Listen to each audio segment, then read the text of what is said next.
তা ফুটে গেছে, এবার আমি ভাজা পনিরগুলো দিয়ে দেবো। হ্যালো ফ্রেন্ডস, আজ আমি তোমাদের পনিরের একটি রেসিপি বানিয়ে দেখাবো। প্রথমে আমি পনিরটাকে কিনে এনেছি, দিয়ে এইদিকে আদা, কাঁচা লঙ্কা আর জিরে আর শুকনো লঙ্কার গুঁড়ো নিয়ে নিয়েছি। এদিকে আমি আলু, পটল কেটে নিয়েছি, এদিকে টমেটো আর পেঁয়াজ কেটে নিয়েছি। কড়াই গরম হয়ে গেছে, দিয়ে দেবো তেল। কড়াইয়ে আমি একটু নুনগুলো দিয়ে দিয়েছি তেলের মধ্যে। পনিরটাকে কিউব করে কেটে নিয়েছি। তেল গরম হয়ে গেছে, এবার আমি পনিরগুলো দিয়ে দেবো।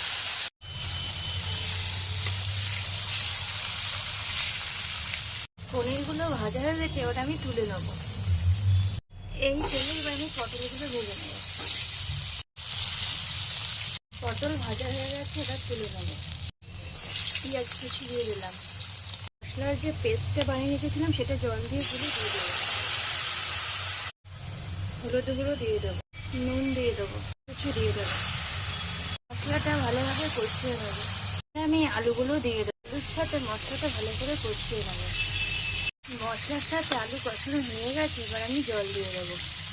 এবার আমি পরিমাণ মতো জল দিয়ে দেবো।